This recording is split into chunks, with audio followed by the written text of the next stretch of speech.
আসসালামু আলাইকুম। নোভো ল'র আরও একটি নতুন ভিডিওতে আপনাদের সবাইকে স্বাগত জানাচ্ছি। আমি জহিরুল ইসলাম।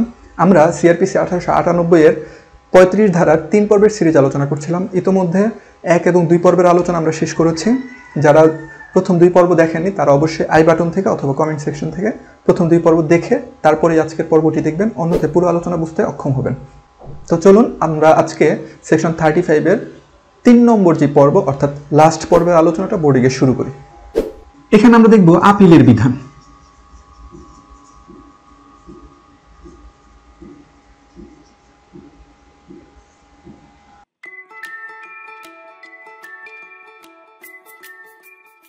পুরো 35 ধারাতে আমরা 3টা বিষয় দেখেছি। প্রথমে আমরা জয়েন্ট সেশন জাজের বিচারের ক্ষমতাটা কেমন হবে শাস্তি প্রদানের ক্ষেত্রে, এবং ম্যাজিস্ট্রেটেরটা দেখেছি পরে। আজকের ভিডিওতে আমরা দেখব আপিলের বিধান, এবং সব শেষে 3টা বিষয়ই আমরা অর্থাৎ 35 ধারা পুরোটা একসাথে রিক্যাপ করে দেব। তো এখানে কি বলা হচ্ছে আপিলের বিধানের ক্ষেত্রে? বলা হচ্ছে আপিলের ক্ষেত্রে একই ট্রায়ালে যদি অপরাধের বিচারগুলো হয় অনেকগুলো, সেক্ষেত্রে সকল অপরাধের শাস্তির মোট পরিমাণকে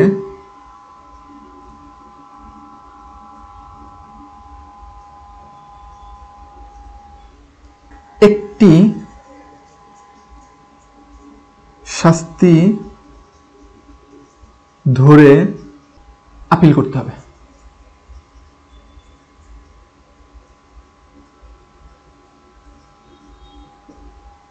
সিম্পলি বলে দিল, যখন একই ট্রায়ালে অনেকগুলো অপরাধের বিচার হয় তখন সকল অপরাধের শাস্তির মোট পরিমাণকে একটি শাস্তি ধরতে হবে। অর্থাৎ 3টা অপরাধ বা 4টা অপরাধ যদিও থাকে, সেখানে আপনার 4টা অপরাধ ধরা যাবে না, 4টাকে একটা মাত্র অপরাধ ধরে আপনাকে আপিল করতে হবে।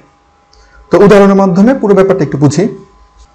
তার আগে আমরা CrPCর সেকশন 408টা একটু দেখব। এখানে বলা হচ্ছে জয়েন্ট সেশন জাজ যখন 5 বছর, কয় বছর? 5 বছর পর্যন্ত শাস্তি দেন, সেক্ষেত্রে আপিল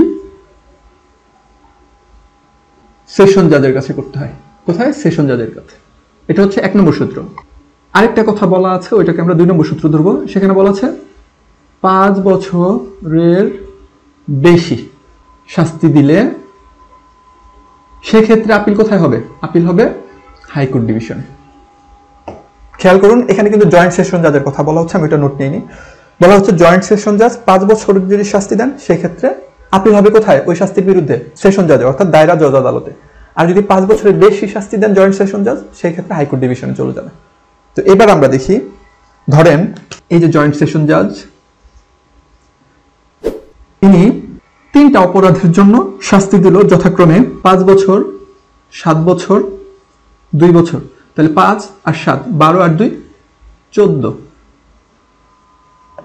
জয়েন্ট সেশন জাজ টোটাল 3টা অপরাধের জন্য 5 বছর এবং 7 বছর এবং 2 বছর, টোটাল 14 বছর সাজা দিল বা শাস্তি দিল। এখন প্রশ্ন হচ্ছে, আমরা তো কি দেখলাম 408-এ কি বলা হচ্ছে যে 5 বছরের কম যদি হয় বা 5 বছর যদি হয়, তাহলে শাস্তির এগেইনস্টে আপিল কোথায় হবে? দায়রা জজে বা সেশন জাজে। বেশি হলে, 5 বছরের বেশি হলে হাইকোর্ট ডিভিশনে।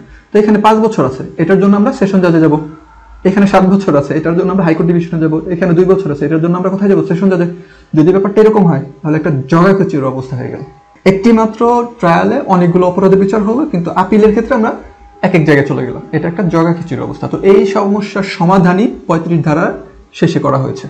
কি বলা হচ্ছে? বলা হচ্ছে যে সকল অপরাধের শাস্তির মোট পরিমাণকে, মোট পরিমাণ যেটা হবে ওইটাকে একটি শাস্তি ধরতে হবে, ধরে যেখানে যায়। যদি 5 বছর পর্যন্ত হয় তাহলে সেশন জাজে, আর যদি 5 বছরের বেশি হয়ে যায় মোট পরিমাণটা, তাহলে হাইকোর্ট ডিভিশনে চলে যাবে। তো এখন খেয়াল করুন, এখানে 5, 7 যোগ 2 টোটাল 14 বছর। এই পুরো যে পরিমাণ, এই 14 বছরের পরিমাণটাকে আমরা একটি শাস্তি ধরব। যদি একটি শাস্তি ধরি, তাহলে খেয়াল করুন এটার এগেইনস্টে আমরা আপিল কোথায় করব? এই সূত্র অনুযায়ী 5 বছরের বেশি অনুযায়ী আমরা এখন আপিল করব হাইকোর্ট ডিভিশনের কাছে।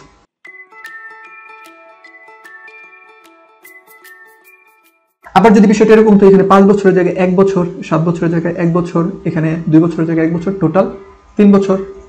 তো এখন এইটাকে 3 বছরকে আমরা যদি একটা শাস্তি ধরি, এই 3 বছরের এগেইনস্টে আমরা আপিল কোথায় করব? এটার বিরুদ্ধে আবার আপিল করব সেশন জাজে। আশা করি বোঝা গেল। অর্থাৎ আপনার একই ট্রায়ালে যদি অনেকগুলো অপরাধের বিচার হয় সেক্ষেত্রে পার্ট পার্ট করে ধরবেন না, টোটাল শাস্তিটা যোগ করবেন। টোটাল শাস্তিটা যেটা হবে ওইটাকে আপনি এই সূত্রে ফেলবেন, 408-এর এই সূত্রে ফেলবেন। যদি 5 বছর পর্যন্ত হয় তাহলে সেশন জাজে চলে যাবেন, 5 বছরের বেশি হলে হাইকোর্ট ডিভিশনে চলে যাবেন। তো এখন আমি 35 ধারার পুরো যে 3টা পর্বের আলোচনাকে শর্টে একটু বলে দিব। আমরা ভিডিও নাম্বার 1-এ 35 ধারার প্রথম পার্ট দেখেছিলাম, সেখানে দেখেছিলাম যে জয়েন্ট সেশন জাজ যখন একজন ব্যক্তির অনেকগুলো অপরাধের বিচার এক ট্রায়ালে করেন তখন তিনি সর্বোচ্চ শাস্তি দিতে পারেন কয় বছর? 14 বছর। কয় বছর? 14 বছর। এটা আমরা প্রথম ভিডিওতে দেখেছি।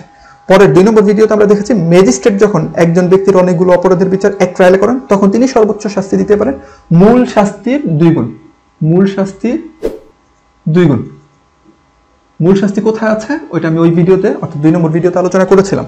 আজকের ভিডিওতে আমরা দেখলাম আপিলের বিধান। বলা হচ্ছে আপিলের ক্ষেত্রে সকল অপরাধের শাস্তির মোট পরিমাণকে একটি মাত্র শাস্তি ধরে আপনাকে আপিল করতে হবে। যদি 5 বছরের কম হয় তাহলে সেশন জাজ, 5 বছরের বেশি হয়ে গেলে হাইকোর্ট ডিভিশনে।